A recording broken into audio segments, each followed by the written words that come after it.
History is a clock that people use to tell their political and cultural time of day.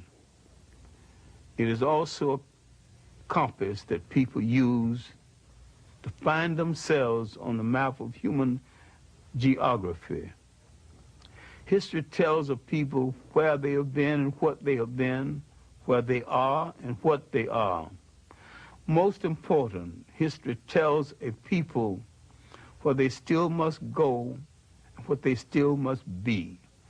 The relationship of history to the people is the same as the relationship of a mother to her child.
How do you describe a legend? An African-American hero, an historian, an activist who for half a century has charted a singular course dedicated to the intellectual and spiritual liberation of a people.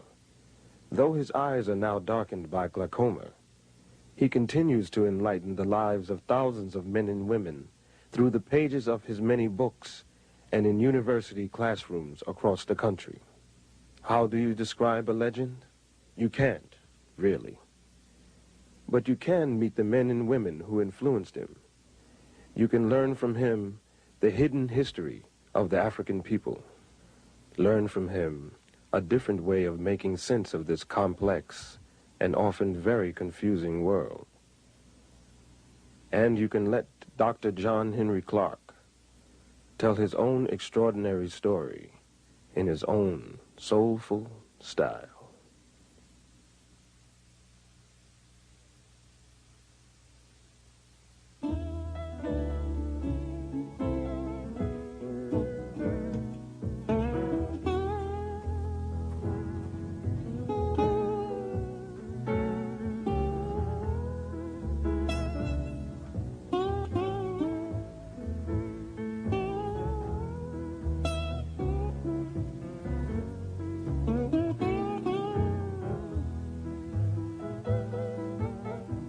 I was born on Sharecropper Farm in Union Springs, Alabama,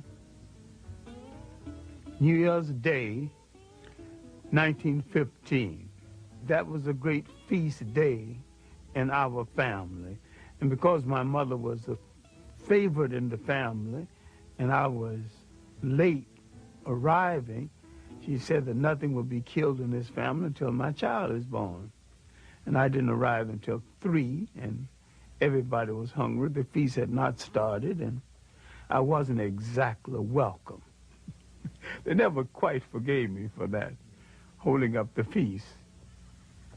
My early schooling was in one-room schoolhouse that we called Miller's Hill School. When we moved slightly out of the city, I was chosen to go to city school. Officially, I never finished high school in the formal sense until later years. In fact, I taught 2 generations before I took time out to get my BA, my master's, and my PhD. And I have it all now, but I'm principally self-trained. My university was the public library and well-chosen second-hand bookstores. So while I grew up poor, I grew up in a very rich environment, culturally rich. I grew up with a whole lot of love and affection, a lot of lap time, a lot of slap time too, because I wasn't permitted to get away with too much. Miss Evelina Taylor is my 5th grade teacher, and she might be the foundation teacher in my life. In addition to teaching me basic good thinking and good conduct, she called me into her room during her lunch hour one day and told me to stop playing the fool because I was playing the fool just to get accepted. And she said, it is better to be right and march into hell than to follow a bunch of fools into heaven. I wanted to do something to impress Miss Taylor, and we had current events on Friday. We wanted to say something unusual because I worked for white people before and after school, and they had magazines. They would receive them one day, read them hurriedly up, throw them away the next day. So when I got up for current events, I always had something decidedly different to say about my own people and about other people. No, I wanted to do something real big. So I went to a lawyer that I worked for before and after school. I can still remember his name, Gag Steiner, and I asked him for a book about my people in early world history. He says, I'm sorry, John, that you came from a people who have no history. My mind would not accept that. I continued to search, and I opened a book called The New Negro, and I opened to an essay called The Negro Digs Up His Past. And for the first time, I knew that I came from a very old people, that we were older than slavery, older than oppression, older than Europe. Now the scramble began for more information.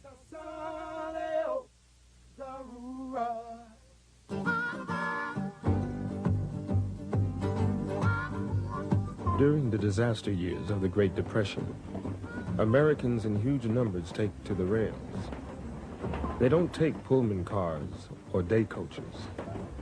They stow away on the freights, riding the rails in search of the opportunity to create a better life. John Henrik Clarke wrote them. Out of the South first, briefly to Chicago, and then on to New York City.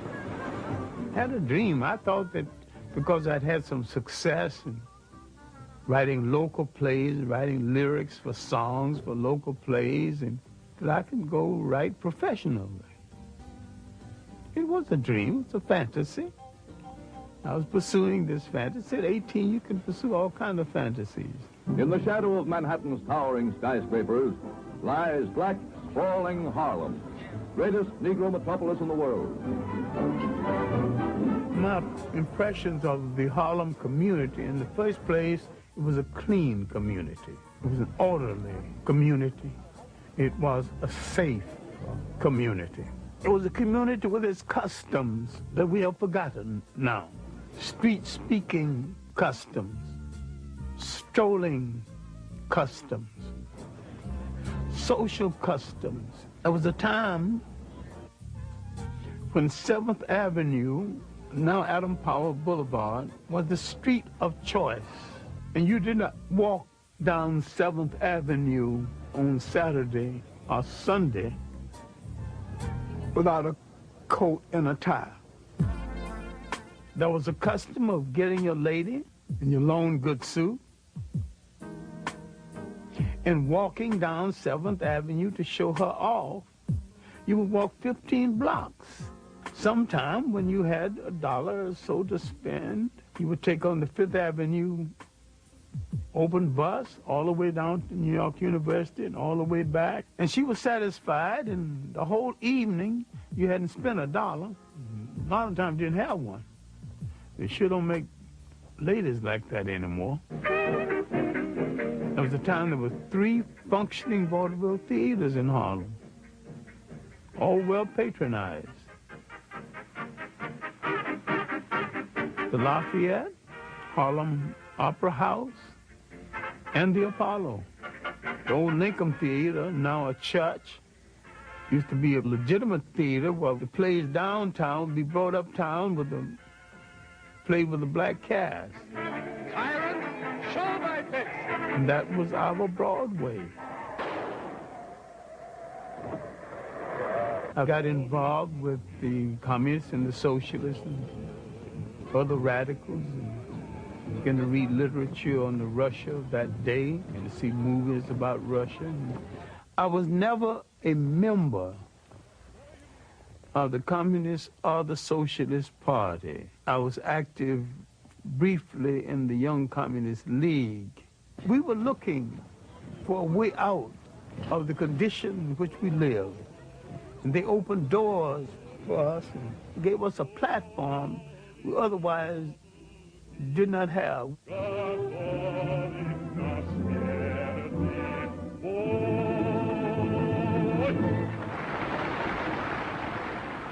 Paul Robeson was the one artist who made the great sacrifice based on commitment. And that commitment is that an artist is supposed to use his or her art to change the society in which they live. W.E.B. Du Bois is our greatest single intellect we produced in the whole of the Western world. And he's not just a black American intellect. He is an American intellect equal to any. W.E.B. Du Bois, Paul Robeson, the party came closest to what those men wanted to stand for in the world was a fair deal for the working people of the world. We would examine later to our sorrow. We were in an argument between not a liberator and an oppressor, but 2 oppressors with different techniques and methodology of oppression. In the final analysis, Russia did not want us to be free any more than the United States and England and the imperial powers, but they wanted us under their domination. I never thought the left movement, communist or socialist, made any serious study of the history and the background of the African people of the world. And they had a preconceived notion of us that had nothing to do with our reality. And these African communal societies, where each got according to his needs, were not copied from Europe because they existed before there was a Europe. In these societies, based on the concept of the family and the community, everyone in the society had a responsibility. And in these societies, there was no word for jail because no one had ever gone to one. No word for orphanage because no one had ever thrown away any children. No word for old people's home because no one had ever thrown away grandma and grandpa. And while I had some admiration for the conclusion of Karl Marx, I dare to say he was a political opportunist and a Johnny-come-lately because he was rehashing something that was in the world before the first European wore a shoe or lived in a house that had a window. During my early years in Harlem in the 30s, my writing consisted mainly of poetry, short stories, and little essays on aspects of history. The Harlem Renaissance writers, of course, influenced me. I knew Claude McKay.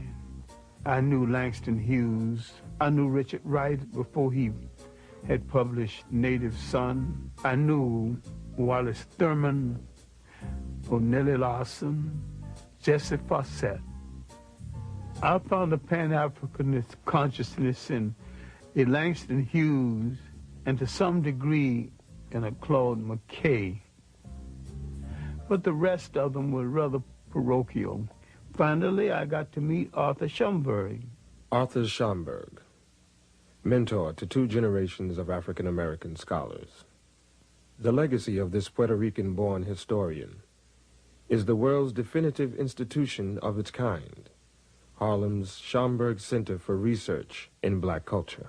I went down the 135th Street Library, and he was on the 3rd floor, and I asked, very humbly, asked the librarian, do you know anybody who would give me a letter to see Arthur Schamberg? And she said very sharply, you know, and impatiently, because she was short of help, you just have to walk up 3 flights. I walked up 3 flights, and there Arthur Schamberg was holding down the desk, being 18 and rash. I wanted to know the history of African people of the world, henceforth, right now, within the hour, his lunch hour, all of it. He said, sit down, son. What you're calling African history and Negro history are the missing pages of world history. Then he said, son, go study the history of your masters. Go study the history of the people who enslaved you and find out why they found it a necessity to remove an entire people from the respectful commentary of the history of the world. Well, my earliest impressions of them was a people in power who intended to stay in power. And I began to wonder why they had so much and other people had so little, and why everybody I knew worked harder than they. Who made this arrangement? I studied European history and world history. Now, when I went back to Schamberg with some knowledge of background of European history, now he began to show me how to study African history. Arthur Schamberg taught me the interrelationship of African history to world history. Willis N. Huggins of the old Harlem History Club taught me the political meaning of history. And from the lectures of William Leo Hansberry of Howard University, I learned the philosophical meaning of history. The most valuable lesson I would learn is that when you address a people by their right name, that name must relate to land, history, and culture. All people go back to the geography of their original origin and identify themselves, no matter where they live on the face of the earth. We have overused the word black because black tells you how you look, but it don't tell you who you are. You can call an Italian white, but that don't tell you anything about him. We are the only people who seem to have lost that all essential trait of geographical and historical reference.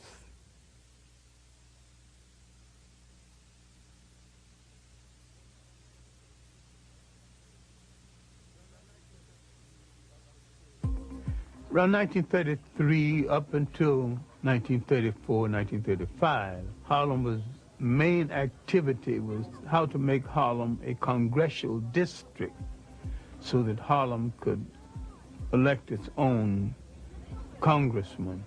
Adam Powell was just began to show his weight. We were fighting to get jobs on 125th Street, fighting to get jobs in our own neighborhood. I admire Adam with all of his faults.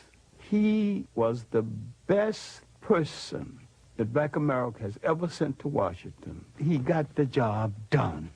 When he went to Washington the first time, they told Mr. Powell that we don't accept blacks in the congressional dining room. And Adam smiled and said, well, you don't accept them. Well, that's your custom. The next day, Adam got the tallest and the meanest looking and the blackest of the blacks he could find and marched them into the congressional dining room as his guest and got away with it. But it was a period when we were reassessing our role in the whole of the Western world. We were tuning into Africa as much as we could and having African forums and making a serious study of African history. Black men wanted to go to Ethiopia and fight on the side of the Ethiopians, but America would not give them passports and let a single one leave the country for that purpose. And yet, Italians could get passports to go and fight with Italian forces against Ethiopia. Now later, some of the same black men who couldn't get permission got permission to go fight in the Abraham Lincoln Brigade in Spain. I'm a physician. Physician? And then why would you want to go over in Ethiopia? Well, I feel it's my duty to give my profession and, if necessary, my life in the cause of Ethiopia. And I the soil and be happy to die for the defense of entire Africa, including Abyssinia. That's fine. Sign right here on the dotted line. See, originally, Africans did not define themselves by continent, but more by regions. Africa as a continent began to be defined by foreigners. In North Africa, the Romans had a province called Afrique. The word became Africa. The history, both known and hidden, of the land where time began has been a primary focus of Dr. Clarke's scholarship throughout his long career. The concept of social order, the concept of an organized society came out of Nile Valley civilization before there was any other society that has been known to man functioning any other place in the world. The significance of Nile Valley civilization is that it was that civilization that set a standard of performance untouched by the other civilizations of the world. And people are reluctant to give an African credit for a creation that happened in Africa. They also forget that the Nile Valley stretches 4,000 miles into the physical body of Africa, and that it was the world's first cultural highway. For centuries, Eurocentric scholars had rejected the idea that the mighty Egyptian empire was in fact created and maintained by black Africans. The concept that Western civilization was the product of non-white intelligence, imagination, technology, and spirituality was unacceptable, both psychologically and politically. A brilliant Senegalese scholar and scientist would shake, and many say topple, the very foundation of that conventional wisdom. His name was Sheikh Anta Diop. His research was brought to the attention of the English-speaking world through the efforts of his longtime colleague and friend. I was wondering why his books had never been published in the United States. He said there was no publisher's interest in his books. It took me 7 years to interest the publisher in the books of Sheikh Anta Diop. Diop's disciples refer to him as the Pharaoh of the Upper Nile. You must be strong enough and serene enough de voir les faits historiques to see the historical facts et de les interpréter and correctement. to interpret them. Nous pouvons tous être passionnés, We can all be impassioned, Mais ce n'est pas de cette manière que nous résoudrons les problèmes complexes de l'humanité. But that is not how we will resolve the very complex Donc cette problems of domination humanity. dont nous souffrons, dont j'ai souffert moi-même, The domination that we suffer from, that I have suffered from myself, notre propre domination des autres races l'a précédé. our domination of other races preceded it. Donc l'Afrique a exercé un impérialisme continu pendant 4000 ans. For 4,000 years, Black Africa had an imperialism. Toute l'Afrique occidentale était conquise et était justement sous la domination noire. All of Western Asia was under the domination of blacks. On n'aurait pu jamais penser à cette époque-là que la situation pourrait un jour être renversée. And at that time, no one would ever have dreamt that the situation could be reversed. C'est pour ça que l'étude de l'histoire nous redonne la sérénité pour apprécier les faits et les relativiser. This is why the study of history gives us the serenity required to appreciate the facts as they are.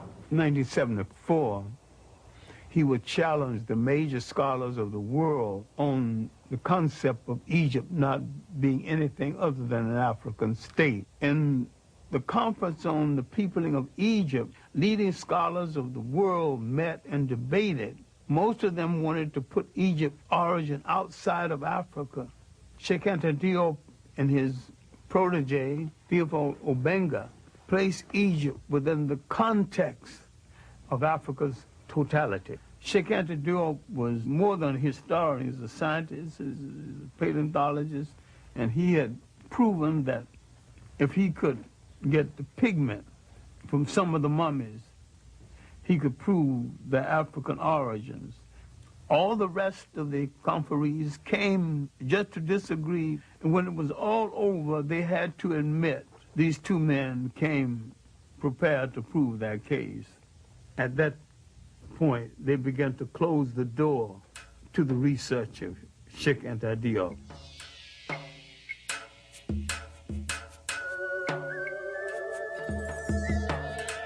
From the first dynasty to the invasion of Nile Valley, that was the first golden age. And from the third dynasty came the great multi-genius Imhotep, the real father of medicine, who lived 1,800 years before the Greek who's called the father of medicine. And when we read the biography of the Greek, he says, I am a child of Imhotep. And from the 18th dynasty came the world's great social reformer and maybe one of the world's first deities, Akhenaten. He thought so much of life he would not crush a flower. He outlawed warfare. Spirituality was a part of the total life of the people. Before the coming of the Europeans, the African was very religious.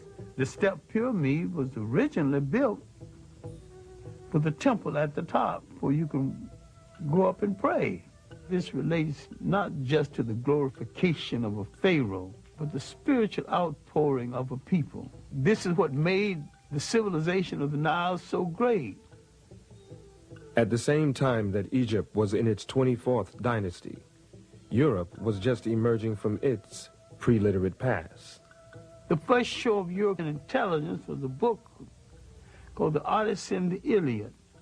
That's about 850 B.C. Where is Egypt 850 B.C.? Egypt is old and tired and has gone through 24 dynasties.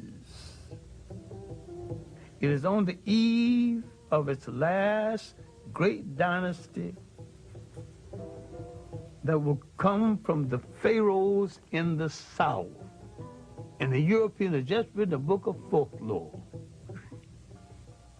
Just south of Egypt lies another highly evolved black society, the Nubians.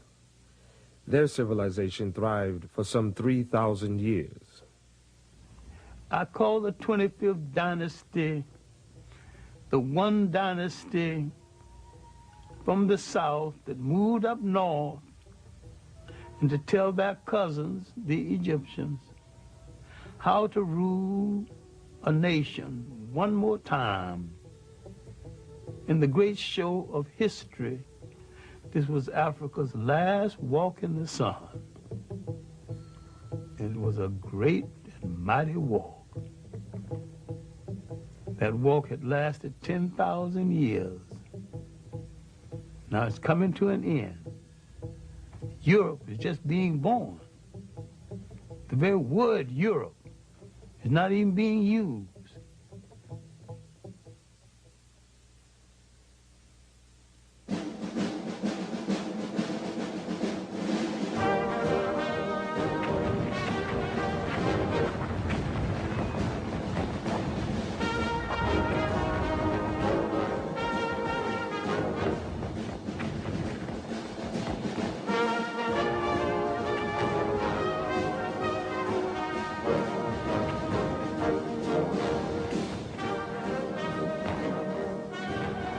I was drafted to the Army in September 1941.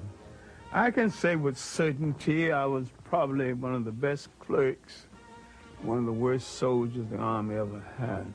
I couldn't shoot, didn't like the hot sun, didn't like to go on those all-night trips, but I was a wizard of administration. I made sure my men got what was due to them as soldiers and men.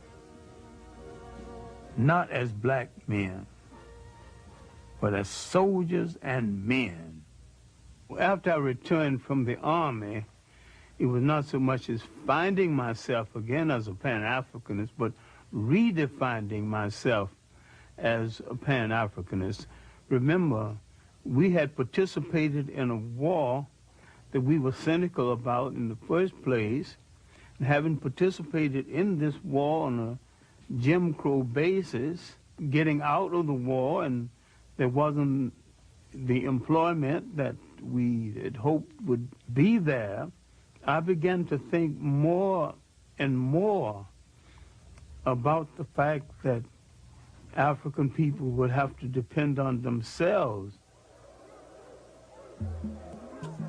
Pan-Africanism would be perceived as a way to end African dependence on colonial masters, a way to create free and independent nations, a way to transfer the continent's immense riches from the hands of invaders into those of the indigenous people of the land. I began to define Pan-Africanism as the building of an African world community, the union of African people in different parts of the world, the African population in India and the Pacific Islands, the African population in the Caribbean, and Brazil and South America. And I was looking to the fact that we number 1 billion people on the face of the earth. If you put them all together and they did one thing in unison, even if it was wrong, it might alter the world.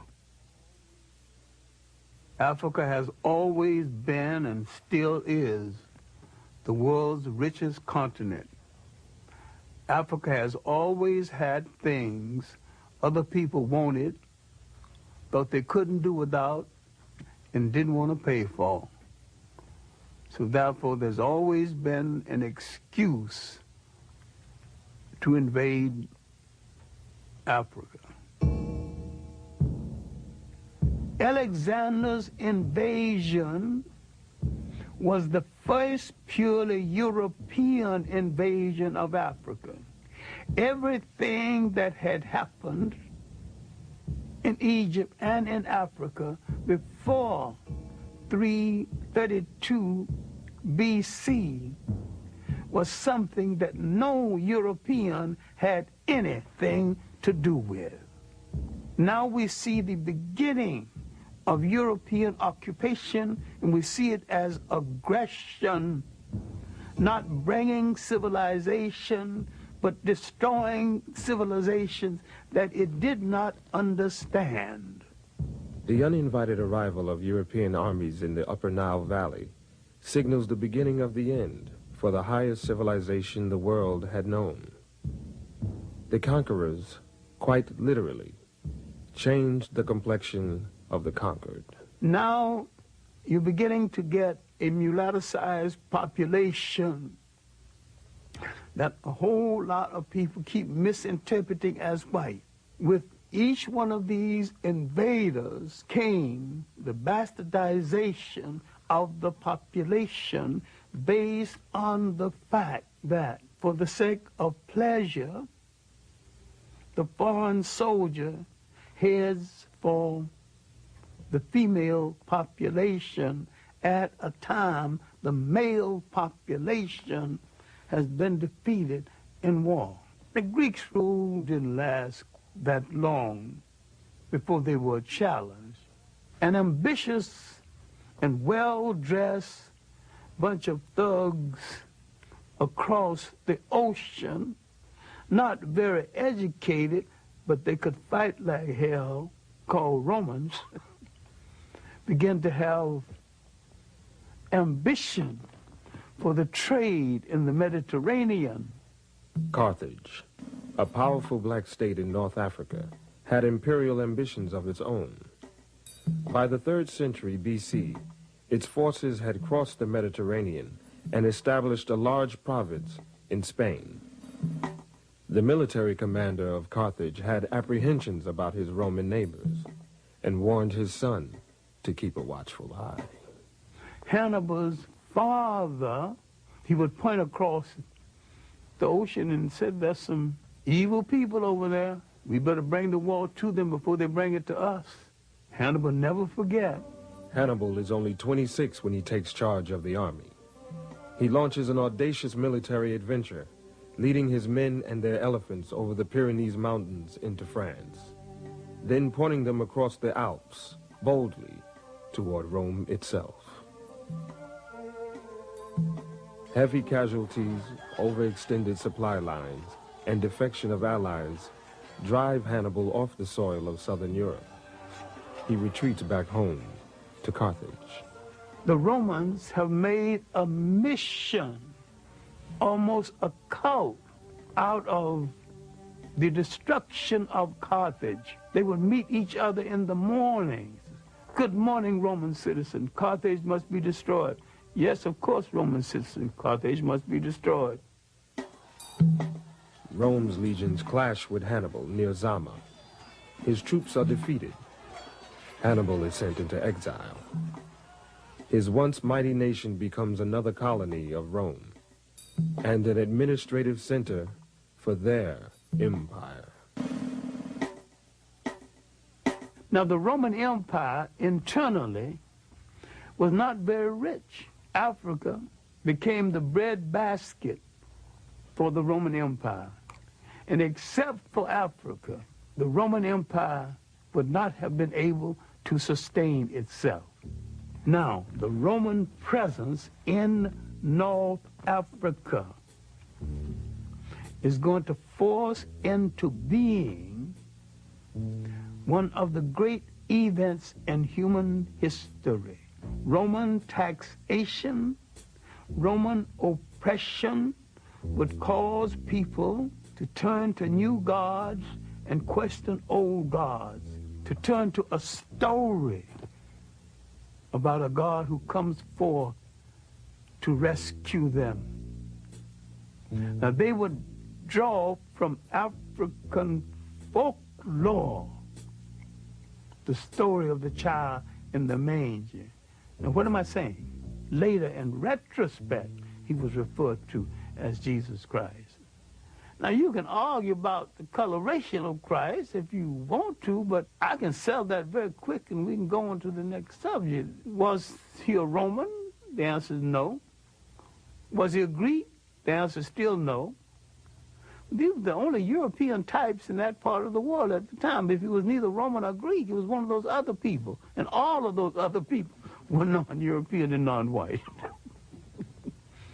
And he came from the other people. During that time of Roman dominance, Africans hold high military and administrative posts in the empire. The Romans and the Greeks had no color prejudice comparable to the kind of prejudice we would know later on. Otherwise, why would 3 Africans become emperors of Rome? Why would there be 3 African popes. Finally, Constantine decided to make Christianity the religion of the whole of the Roman Empire. Now we're coming to the critical period when the Roman domination of the church so corrupted the church, the Africans began some disenchantment with the Roman interpretation of Christianity. Constantine calls a council of bishops and priests at a place called Nice. It's the Nicene Conference. It is at this conference that the European created a European concept of Christianity. It was at this conference that they began to take the African saints out of the literature of Christianity. Now the corruption had started. The physical concept of Jesus Christ did not exist. Now, how did it come into existence? Because the Pope commissioned it to come into existence. Michelangelo painted the picture using one of his relatives as model. And that picture, one of the finest pieces of propaganda ever projected in history, has changed the minds of millions of people as who's supposed to represent God, whoever he or she is, and I have no problem with the she. Spirituality is a way of accepting the fact that there is a spiritual force in the universe larger than all of mankind. But someone had to come along and invent a word called God. And someone had to say of another God, mine is better than yours. And someone had to create faith. Someone said, I have the true faith. Religion is the organization of spirituality into something that became the handmaiden of conquerors. Nearly all religions were brought to people and imposed on people by conquerors and used as the framework to control their minds. My main point here is that if you are the child of God and God is a part of you, then in your imagination, God's supposed to look like you. And when you accept a picture of the deity assigned to you by another people, you become the spiritual prisoners of that other people.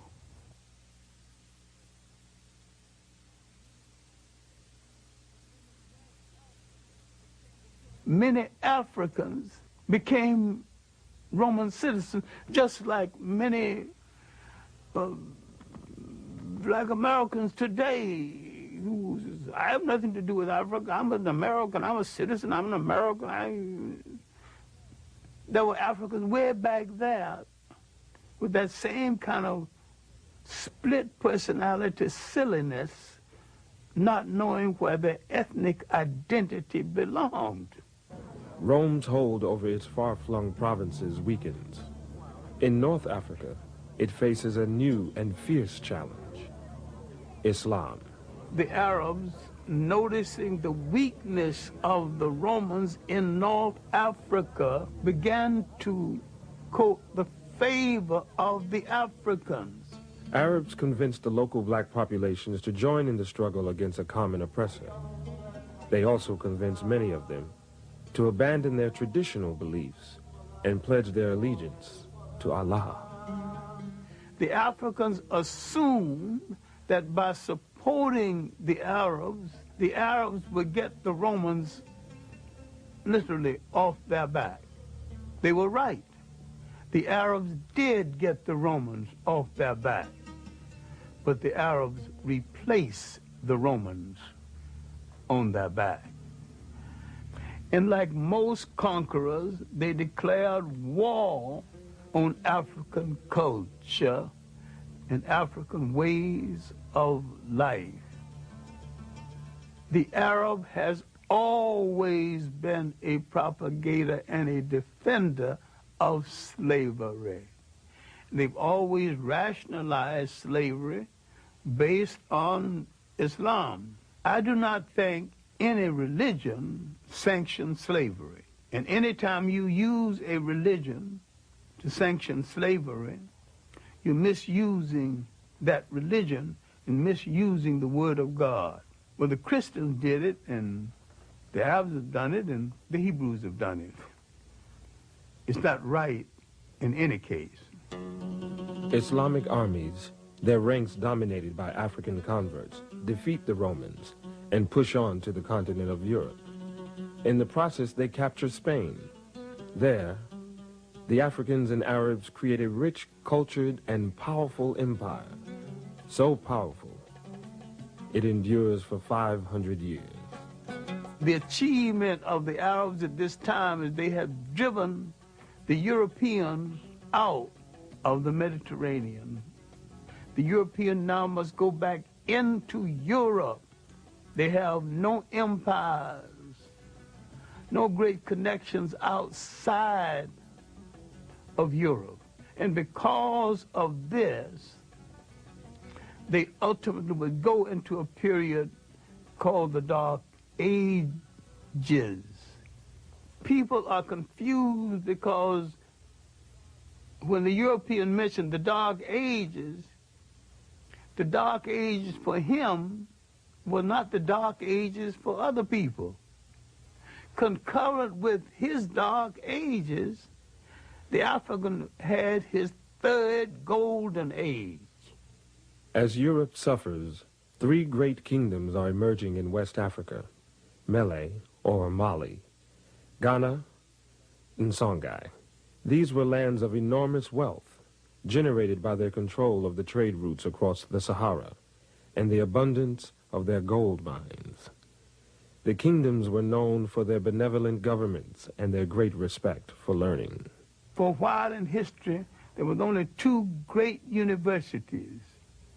The University of Sankore at Timbuktu and the University of Salamanca in Spain.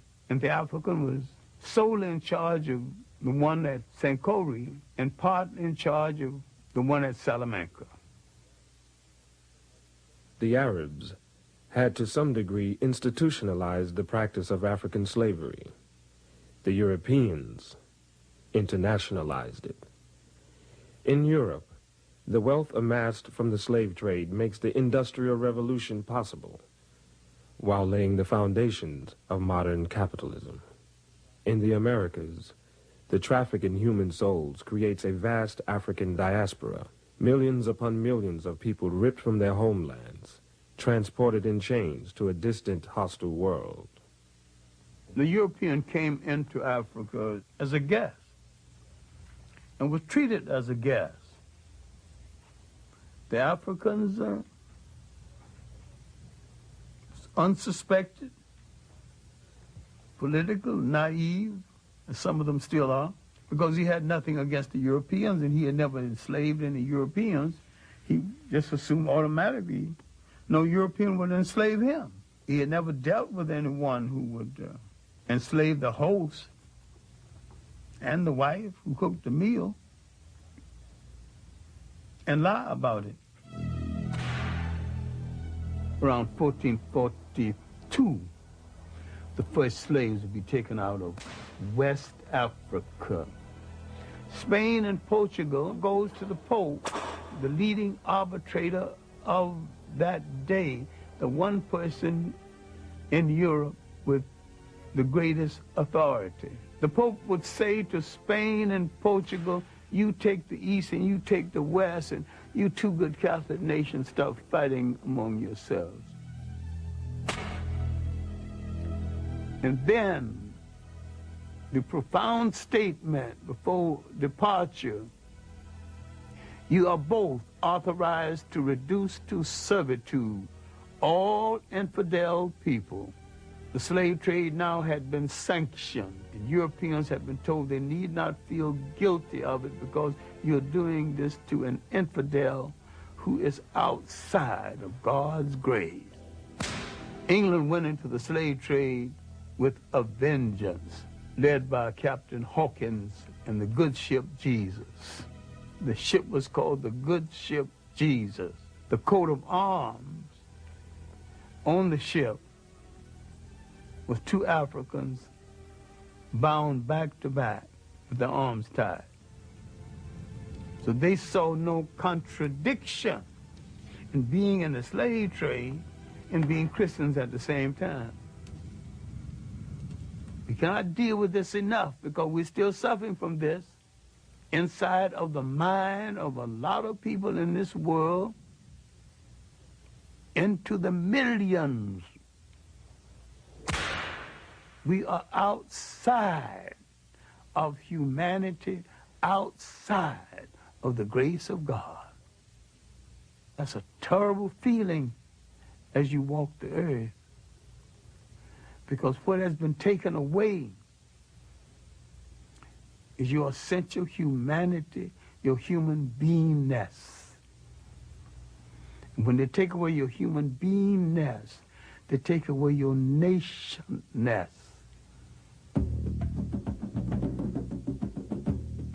Early in the 19th century, the concept of slavery began to yield to the concept of colonialism, a more sophisticated form of slavery. Slavery as a system became unwieldy, and besides, there's a point where it was saturated. Everybody who wanted a slave had one, who could afford one. The European nations of size that did not have any portion of Africa began to grumble. At the Berlin Conference, 1884 and 1885, the European powers of substance who did not have any part of Africa now were given some parts. Africans did not fall at the feet of the European invaders. They fought fiercely, bravely, and continually. Anti-colonial wars started up down the coast of West Africa, in parts of inner Africa, and in the Congo. There was armed resistance. The Zulu wars lasted from the 1650s, when the Boers arrived, to the last Zulu war was 1906.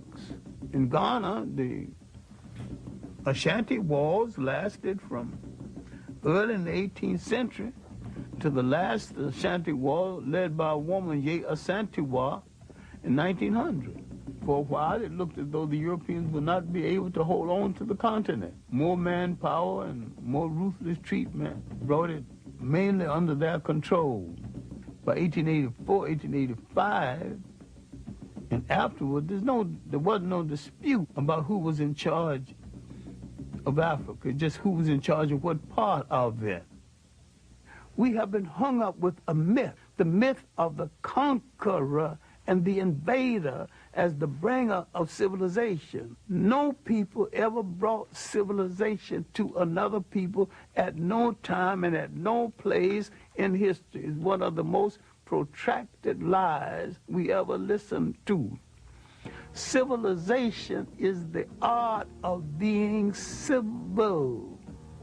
The word civil means being peaceful. And there's nothing peaceful about aggression. Only the slave can abolish slavery.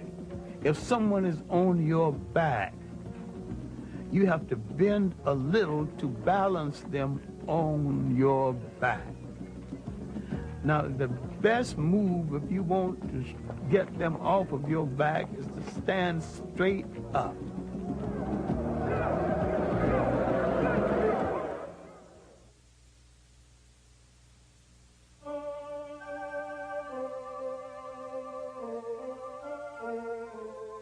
There's something about an island, a body of water, It creates a special kind of dreamer because they did not know where they came from in Africa.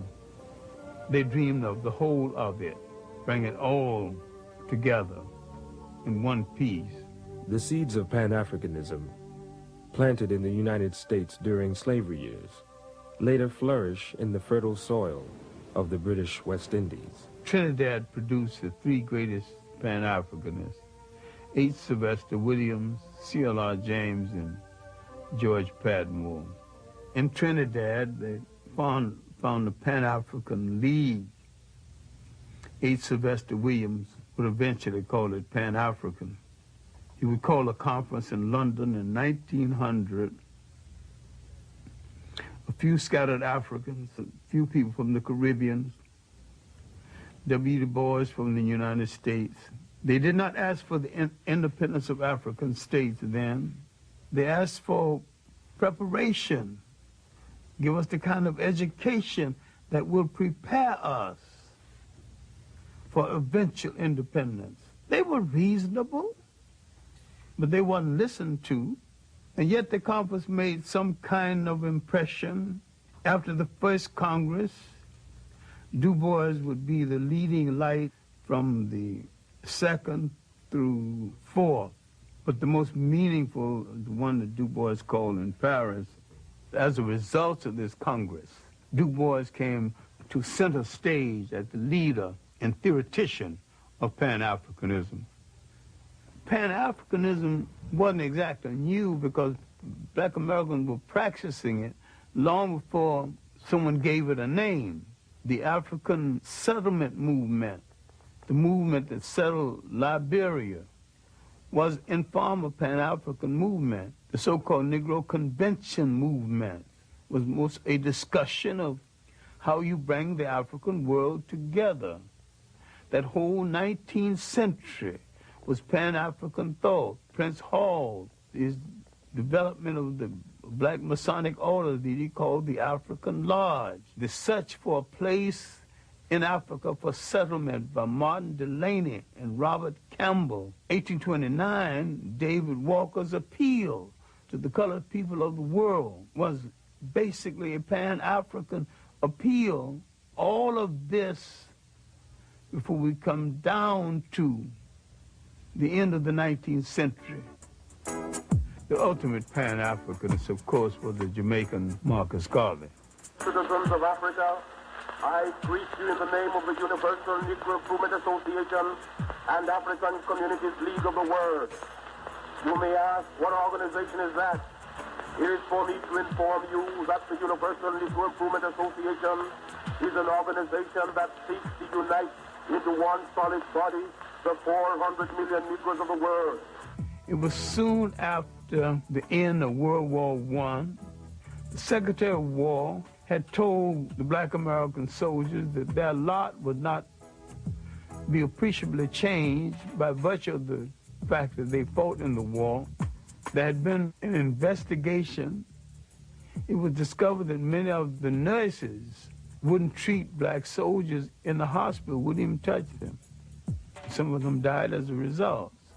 So you have these grievances pent up in the veteran coming home. All of this came to a head in 1919 when there were riots all over the United States. That's called the Red Summer. Marcus Garvey could point out, look, they don't want you here. Let's go back home. Let's go to Africa. Go back to Africa. Let's not only go back to Africa, let's go back in our own ships. Now, a whole lot of people who otherwise would not listen, now willing to listen. We hear the cry of France for the Frenchmen, of Germany for the Germans, of Ireland for the Irish, of Japan for the Japanese. We of the Universal Negro Improvement Association are raising the cry of Africa for the Africans, those at home and those abroad. He began to dream the great dream and rescue the mind of millions of black Americans from depression and self-doubt. By 1923, he was in some difficulty with the boats and some of the people he had hired to run the boats. Terrible mismanagement and betrayal. He collected millions of dollars from black Americans to buy these boats, and these boats were old and not as seaworthy as he thought they were. Garvey moved over large territory, maybe too fast, and yet he built the largest movement in Black America before or since. There needs to be a reassessment of Marcus Garvey and his long-reaching effects. He called attention to what slavery and colonialism had taken away. They took away a concept essential to all the people in the world.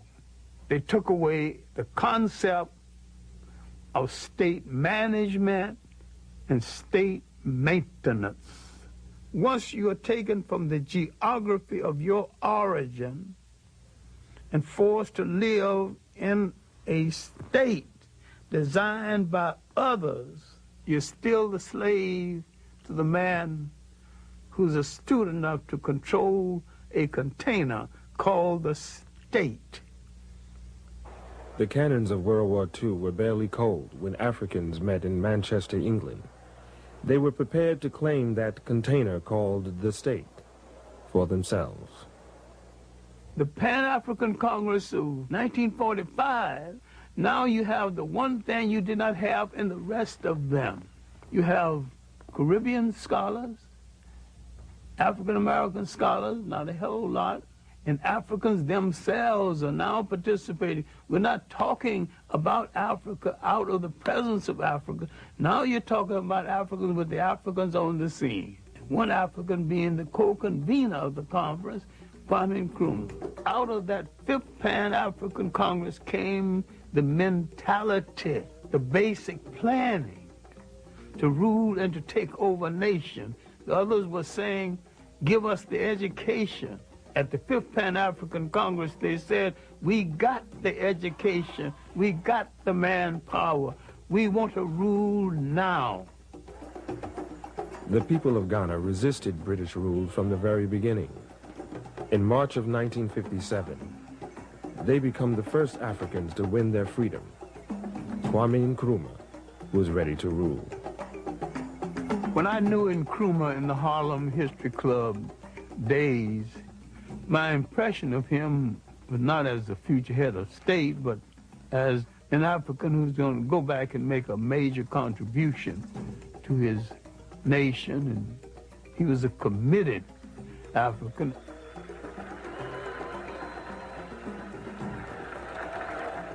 I went to Africa in 1958 because I've been promising myself I was going to get to Africa next year.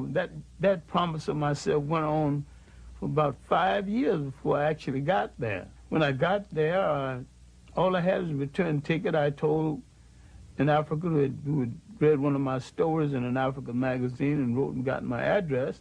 I said I was coming to Ghana, get me a place in a hotel for a few days, and he didn't even go to a hotel, he even tried. He took me to the slums of Accra, and I lived right there with him. Finally, a check that was due me from America did not arrive. When it did arrive, it bounced. So there I was, and one day, Nkrumah had gone someplace. He was coming home from a visit of state. A whole lot of people along the highway hailing his return, and so I was along with the rest of them. I was just like another African melted into the crowd.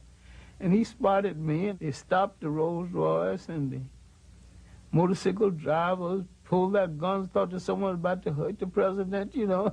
his motorcade stopped, and he came out, and he said, what the hell are you doing in my country? And I just laughed. You say, you're a long way from Harlem. He looked right and said, where do you live? I said, in Jamestown. Jamestown is the slums of Accra. Still is.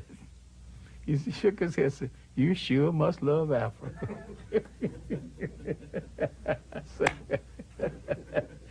Finally, he headed back to his car, and he turned back to me. He said, you know what I'm going to do for you? I told him I didn't have any job, and my check had bounced. I didn't even know how I was going to get home. I'm going to put your Harlem behind to work. And he gave me a job. Working on his newspaper, the Evening News.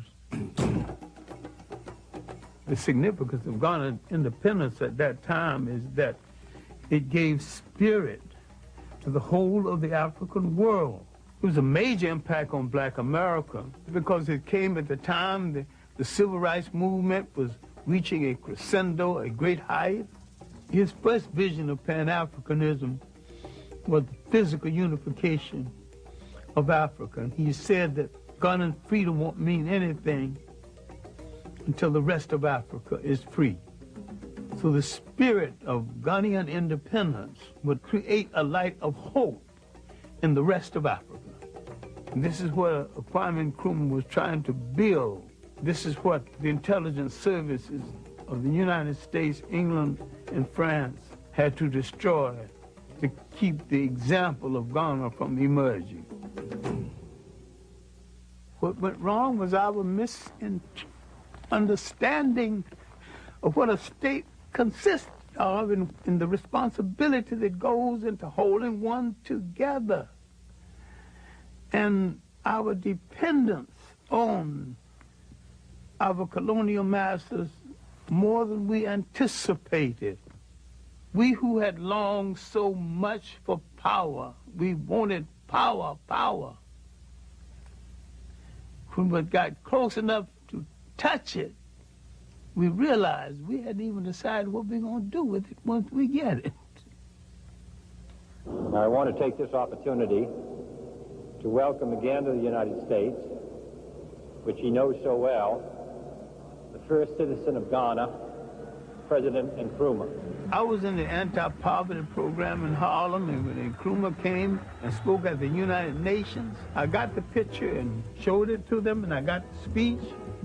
And the first thing I showed them, I said, look, there's a black man, head of a nation, speaking to the world. He got coarse, nappy hair. He didn't apologize for it. He said, here I am, African and black and bold and powerful and head of a nation, and I got something to say to you, and this is what I got to say.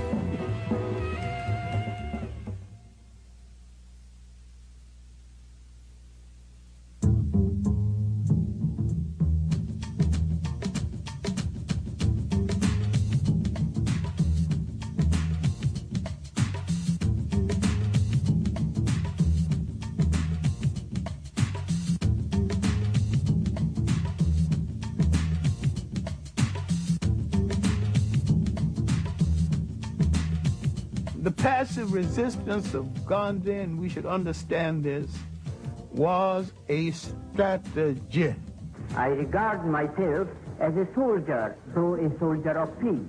I received the inspiration to carry on in the nonviolent tradition from Jesus of Nazareth and the operational technique from Mahatma Gandhi.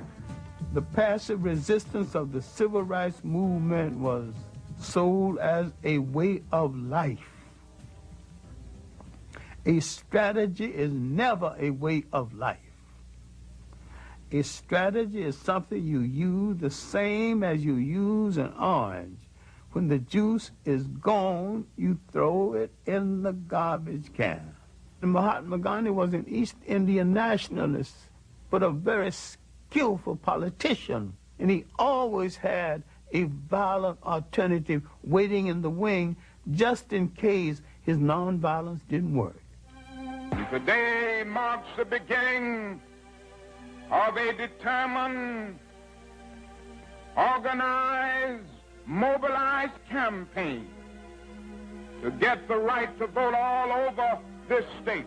I think Dr. Martin Luther King was the spiritual leader of the black movement, of the civil rights movement, and probably one of the finest theologians that we produced in recent years. He was a dreamer, and yet he was a committed man to struggle, and he made great sacrifice within that struggle.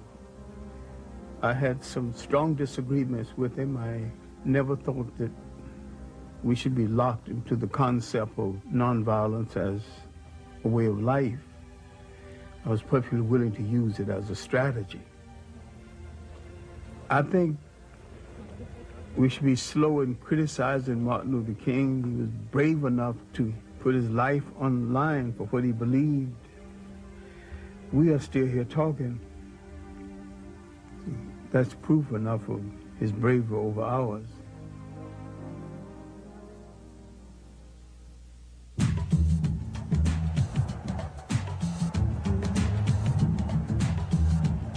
I think the March on Washington was just that. It wasn't a march on Washington, it was a march in Washington. I don't know of any sweeping achievements that came out of it. It was a great ceremony. I'd be hard-pressed to identify the substance. I happen to think we've gotten enough mileage out of marching. It was a great ceremony. It was a great rehearsal for a show we did not put on the road. For a time, we had the attention of the world. Between the Civil Rights Movement, the Caribbean Federation Movement, and the African Independence Movement, we had the attention of the world, and there were people, though they hated our guts, they were willing to make concessions to us based on the fact that we were ready to handle power. We made too many speeches and didn't do the necessary work, the unglamorous off-camera work that would have made it possible. That was our great mistake. Ceremony that lacked substance. And that was a voice, loud and clear and analytical. We were fighting to keep from hearing that voice. It was the voice of Big Bad Malcolm X, who had both the national and the international message. One of the reasons that it is bad for us to continue to just refer to ourselves as so-called Negro, that's negative. When we say so-called Negro, that's pointing out what we aren't, but it isn't telling us what we are. We are African, and we happen to be in America. We're not Americans. We are people who formerly were Africans who were kidnapped and brought to America. I met him first in 1958. I know him from that period until his death, and sometimes saw him on a daily basis. I would furnish information on history and background information. I never told Malcolm X what to do, and I don't remember anybody else who told him what to do either. They have studied the tactics and the strategy and the methods of all of the African nations who have emerged and won their independence. And they've seen that the Africans didn't get it by sitting in. They didn't get it by waiting in. They didn't get it by singing "We Shall Overcome." They got it through nationalism. I first met Malcolm at the World Trade Show building. Looked me up and down and said, "I bet you're a swine eater." I'll admit that I had paid some joyful visits to pork chops and other parts of the pig. And I said that, you know, Malcolm, if it wasn't for the pig, you and I wouldn't be here arguing about the pig, because some of us would be gone. We would have starved to death. Many times when Malcolm X was prefacing his speeches with the words, "The Honorable Elijah Muhammad teaches us," Malcolm X was teaching Malcolm X lessons over and beyond anything the Honorable Elijah Muhammad ever thought about. You say we are on the road now to a better world because the white man promised integration. This is a disgrace. Mr. Muhammad's analysis is that until the image of the black man in the mind of the black man has been changed, you will always have delinquency, parental as well as juvenile. So his entire approach is not so much to change the attitude of the white man toward the black man, but to change the attitude of the black man about himself. The Arabs and certain powerful groups within Islam really wanted Malcolm on their side. There was a serious attempt to persuade Malcolm to turn on Elijah Muhammad and establish a second Islamic group based on what they considered to be Orthodox Islam. They offered him $3.5 million. He turned it down, and we were walking down the street toward his car, and this man had turned down $3.5 million. And he whacked me on the shoulder and says, "Swine eater, let me buy you a cup of coffee." He was more loyal to Elijah Muhammad than Elijah Muhammad eventually was to him. Elijah Muhammad was getting old and feeble, and there was suspicion that Malcolm X would be the logical successor. There were those within the nation who didn't want Malcolm X as the logical successor because Malcolm X would have done some serious house cleaning. He was an honest man, and there were some thieves in the house. I think his development as a pan-Africanist came a little later in his life. In the final analysis, he was as good a pan-Africanist as any of the rest. We have to have the type of understanding of Africa and the type of understanding of our people here in order to build a bridge, a contact, a line of communication between the two. And once the lines of communication have been established, and our African brothers can stretch forth their hands and reach us, and we can stretch forth our hands and reach them, why, there's nothing that this blue-eyed man in this country will be able to do to you and me successfully from that day onward. Malcolm X had laid down a threat to the colonial powers of the world. It is nationalism that's bringing freedom to oppressed people all over the world. It was nationalism that brought freedom to the Algerians. It was nationalism that brought freedom to the Nigerians and to the Ghanaians.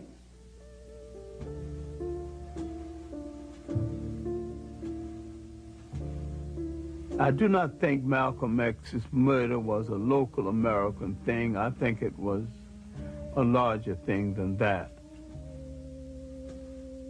I do not think that Farrakhan had anything directly to do with the murder, but I do think Farrakhan is guilty of creating the attitude and the atmosphere that led to the murder.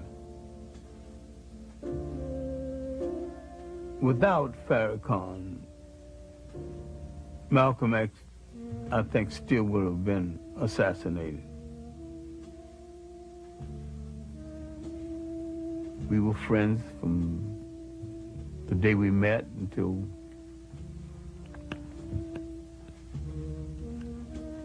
his death.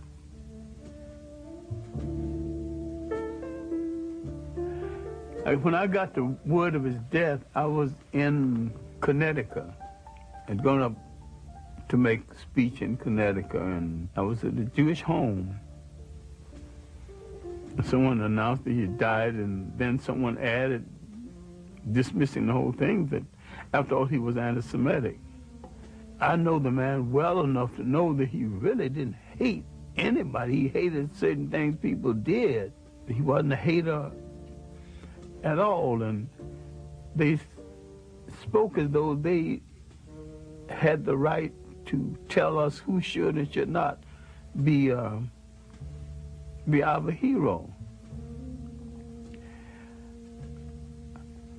I went into that bathroom, and it was after dinner, and just cried like a child for 15 minutes, and I came out partly composed and made the speech that night I was asked to make, and came on home and began to try to deal with the reality of the situation. Because to me, Malcolm X was not gone, and he's still not gone in my imagination.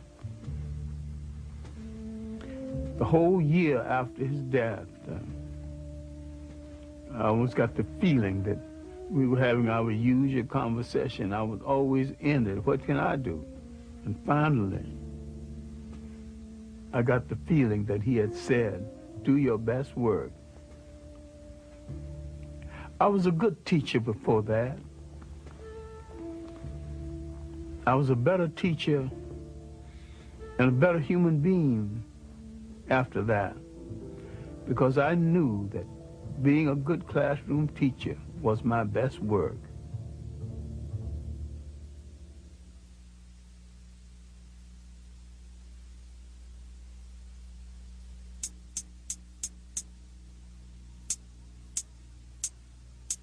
We have to move to a position where we can feel strength and unity amongst each other from Watts to Harlem, where we won't ever be afraid. And the last thing we have to do is to build a power base so strong in this country that will bring them to their knees every time they mess with us. Individuals do not create rebellions, conditions do. Until they begin to address themselves to those conditions, rebellions will continue and they will escalate. And to fight for our liberation by any means necessary. It was the beginning of the Black Power movement. It was also the Black and Beautiful movement, moving into second gear. I would like to think that wearing the afro, wearing the African clothes was a move toward Africa. To some extent, it was a form of African consciousness, an African awakening. As a result of it, African people were stimulated throughout the world. But what followed the stimulation? What institutions came out of it?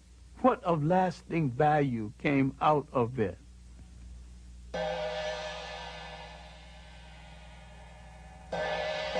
I do not think the Africans, the Caribbeans, or the Black Americans have studied with any degree of depth and seriousness the rise of modern Japan. They went into a war, and they lost. They sustained 2 atomic bombs. They had that country occupied. Now the people that defeated them are now begging them for commercial space. What did they do that we have forgotten how to do? They did some serious, astute planning, not loud mouthing, not boasting. They did not get on the radio or any platform and call anybody any name, but they did what they had to do.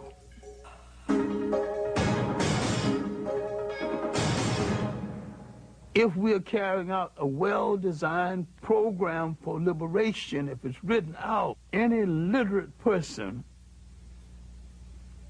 can contribute and share leadership.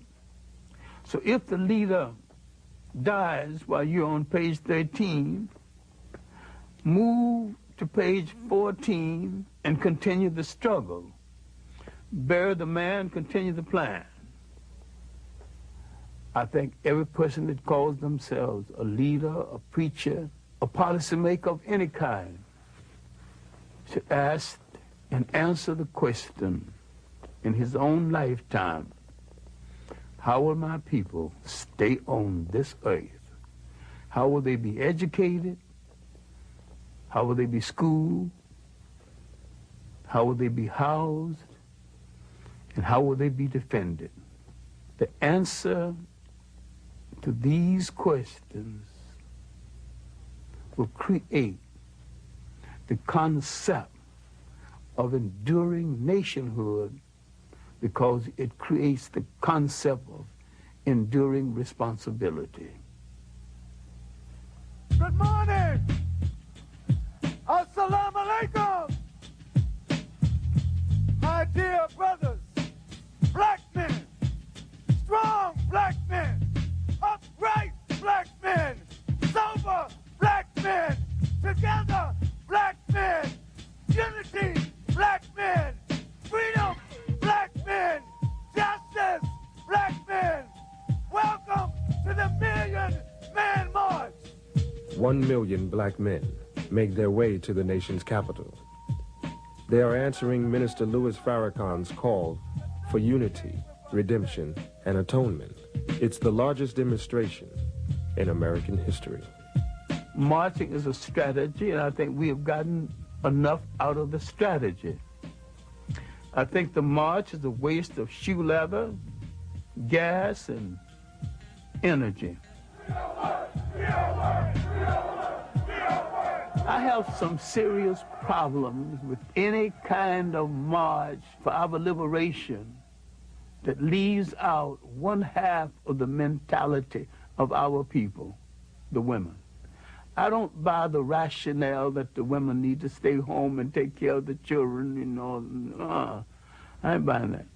If they have no honorable place in your liberation is not worth the fight. Because you can't build no family struggle. You can't have no continuum. You can't even continue your name without that connection. Long live the spirit of the Million Man March. Long live the spirit of the Million Man March. I'm saying there's more to revolution than throwing your fist in the air. There's more to progress than marching. I want to say, my brothers, this is a very pregnant moment. Pregnant with the possibility of tremendous change in our status in America and in the world. We're doing showbiz liberation. And that's not liberation. Today, whether you like it or not, God brought the idea through me. And he didn't bring it through me because my heart was dark with hatred and anti-Semitism. He didn't bring it through me because my heart was dark and I'm filled with hatred for white people and for the human family of the planet. If my heart were that dark, how is the message so bright, the message so clear, the response so magnificent? This march will do more to wash Farrakhan's ego and to project him into the forefront of leadership than anything else. And once he's in the forefront of leadership, where will he lead us? God is great. God is great. Straight to Islam. And yet he will not make a principled statement on the enslavement of Africans in Mauritania and in the Sudan. And there's all kinds of documentation, all kinds of proof. If I have to be a dissenting voice in this, then I'm very pleased that I've got enough integrity to be a dissenting voice and not to care where the chips fall. Many perceive the African-American family as an endangered species. To Dr. Clarke, the family is the soul, the spirit, and the cornerstone of the nation. If the family dies, so does the nation. Making a whole new way of life out of the artificiality of imitating our oppressor, who's also in trouble with the family. And we grew up in communities where every child was a child of the whole community and could be disciplined and rewarded by anyone in the community. Now we bought into someone else's sociology. Don't touch that child. Don't you dare spank my child.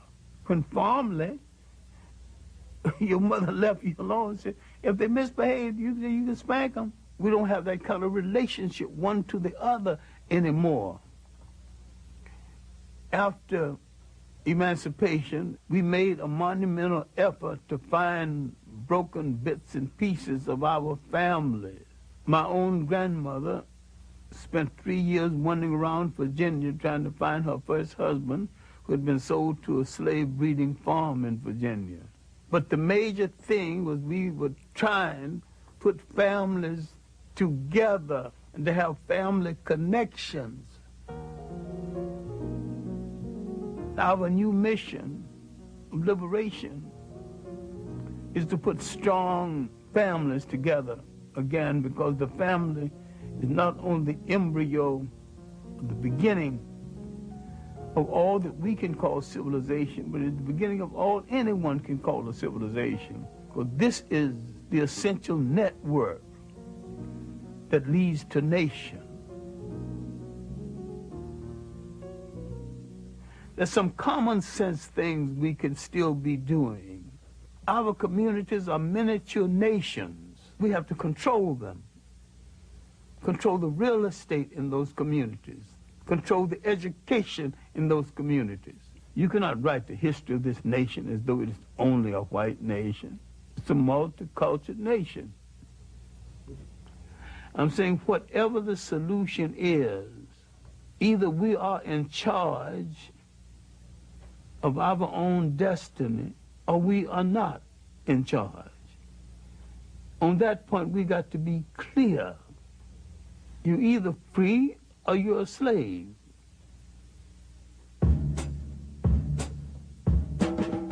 I want people to remember me as a creative classroom teacher.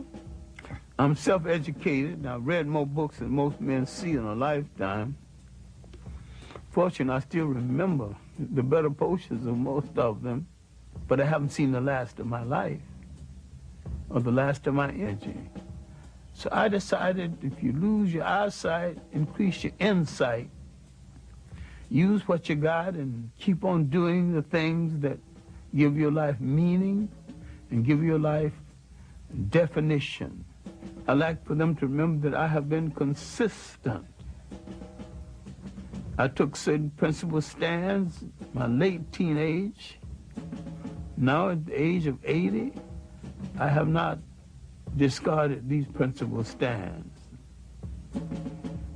My great overpowering love affair has been the liberation and the maintenance of African people and to restore them to a status that they lost in the world. I think faith has not spared African people for an ideal purpose. If we were put on this earth and we have endured a Holocaust 10 times worse than the one in Europe, then faith has a mission for us. If we gave the world its first humanity,